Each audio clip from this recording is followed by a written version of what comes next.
Hello guys, welcome back to சிறப்பு media 2.0. நான் உங்கள் உதய். ஒரு சிலர்கிட்ட ஒரு கேள்வியை கேட்கணும்னு நினைக்கிறேன். அந்த கேள்வி என்ன அப்படின்னு பார்த்தீங்கன்னா, இப்போ விஜய் சேதுபதி அவர்கள் என்ன தான் பண்ணணும்னு நீங்கள் நினைக்கிறீங்க? ஆக்சுவலாக ஒரு பக்கம் கேள்வி கேட்டாக்கா இந்த மனுஷன் என்ன கேள்வி கேட்டுகிட்டே இருக்காரு, ஆமான்னு சொன்னாக்கா ஆமான்னே சொல்லிட்டு இருக்காரு. என்ன சில பேர் வந்து உட்கார சொல்லிட்டு உட்காந்துட்டே சொல்லிட்டு இருக்காரு.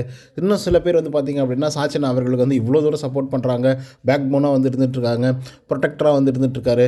ஸோ விஜய் சேதுபதி ரொம்ப பயாஸ்டாக இருக்கார் அப்படின்னு சொல்லி பல கேள்விகள் வந்து எழுப்பிட்டு இருக்காங்க. இன்றைக்கி செகண்ட் ப்ரோமோ வந்து ரிலீஸ் ஆயிருக்கு. அந்த செகண்ட் ப்ரோமோவில் வந்து பார்த்திங்கன்னா சாச்சனாவுக்கு ஒரு முகுந்த மாதிரியான ஒரு ப்ரோமோவாக அமைஞ்சிருக்கு சொல்லப்போனால். அது என்ன ப்ரோமோ அப்படின்னு பார்த்தீங்கன்னா, அந்த கிராசரி ஐட்டத்துக்கான ஒரு டாஸ்க் வந்து நடத்தியிருப்பாங்க. அந்த டாஸ்க்கில் வந்து எல்லாருமே தப்பு பண்ணியிருப்பாங்க. தப்பு பண்ணிவிட்டு டக்குன்னு தூக்கி எல்லா பழியும் தூக்கி சாச்சனா மேலே வந்து போட்டிருப்பாங்க. சாச்சனா பயங்கரமாக அழுதுருப்பாங்க. ஸோ இதை வந்து விசாரிக்கிறாங்க. விசாரிக்கிறதுக்கு ஒரு ப்ரோமோ வருது. ப்ரோமோ வந்தால் இந்த வாரமெல்லாம் 1008 பிரச்சனை நடந்துச்சு. அதை விட்டு இப்போ சாச்சனாவோட பிரச்சனை தான் ஒரு பெரும் பிரச்சனையா, விஜய் சேதுபதி அப்படி தான் பண்ணுவார் அப்படிங்கிற மாதிரி ஒரு கூட்டம் வந்து கீழே கமெண்ட்டில் எழுதிட்டு இருக்காங்க. இப்போ நான் என்ன சொல்ல வரேன் அப்படின்னு பார்த்தீங்கன்னா, அது ஒரு பெரிய இஷ்யூ தான் சொல்லப்போனால். ஏன்னா ஒருத்தரை வந்து எல்லாரும் கார்னர் பண்ணுறது அப்படிங்கிறது தப்பான ஒரு விஷயம்.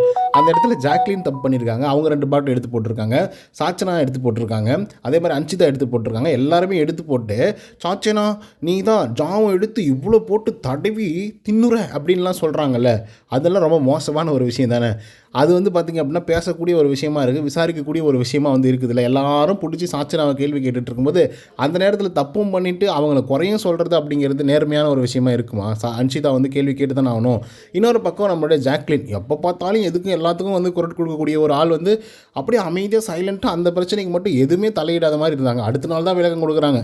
சரி நடந்து போச்சு, இப்போ என்னப்போ அப்படின்னு கேள்வி கேட்குறாங்க. ஏன் அன்றைக்கே சொல்கிறது, நானும் தான் எடுத்து வச்சேன், சாச்சனா எடுத்து வச்சது எனக்கு தெரில, நானும் எடுத்து வச்சேன், அவளும் எடுத்து வச்சேன், அவளும் எடுத்து வச்சா அப்படின்னு சொல்லி தான் அந்த பிரச்சனையும் அங்கே சால்வ் ஆகிட்டு இருக்கும். அவ்வளோ பிரச்சனையும் வந்திருக்காது, சாச்சனாவும் அவ்வளோ தூரம் அழுந்திருக்காது. அப்புறம் இன்னொரு விஷயம் சொல்லணும்னு நினைக்கிறேன். அது என்ன அப்படின்னு பார்த்தீங்கன்னா, நம்மளுடைய விஜய் சேதுபதி வராருல்ல, அவருடைய எபிசோடு எப்படி தெரியுமா நடக்கும்? சொல்லப்போனால் விஜய் சேதுபதி ஒன்றும் இந்த வாரத்தில் என்னென்ன நடந்துச்சு, என்னென்ன இஷ்யூ ஆச்சு அப்படிங்கிறதெல்லாம் பார்த்துட்டு மொத்தத்தையும் பார்த்துட்டு வந்து ஹோஸ்ட் பண்ண மாட்டார். அது வந்து கமல் சாரும் அந்த மாதிரி பண்ண மாட்டார். ஓகேங்களா? பிக் பாஸில் கிரியேட்டிவ் டீம் இருக்கும். எதை பற்றி பேசணும், எதை பற்றி பேசக்கூடாது அப்படிங்கிறது அவங்க ஸ்கிரிப்ட் எழுதி வச்சுருப்பாங்க. அதை வந்து வாக்கி டாக்கி மூலிமா ப்ரோமோட் பண்ணுவாங்க. அதை சொல்லுவாங்க விஜய் சேதுபதி கிட்ட, இதை கேளுங்க, இவங்க வந்து இதை கேளுங்க அப்படின்னு சொல்லும்போது விஜய் சேதுபதி அந்த கேள்வியை வந்து அவங்கள நோக்கி வந்து பாஸ் பண்ணுவார். அவ்வளோதான் விஷயம். புரியுதுங்களா? அவர் ஒன்றும் வந்து பர்ஸ்டலாக வச்சு ஓகே நீங்கள் எந்திரிங்க, எப்படி சாச்சனாவை நீங்கள் தப்பு சொல்லலாம் அப்படியெல்லாம் கிடையாது. ஆல்ரெடி அது ஸ்கிரிப்டில் இருக்குது.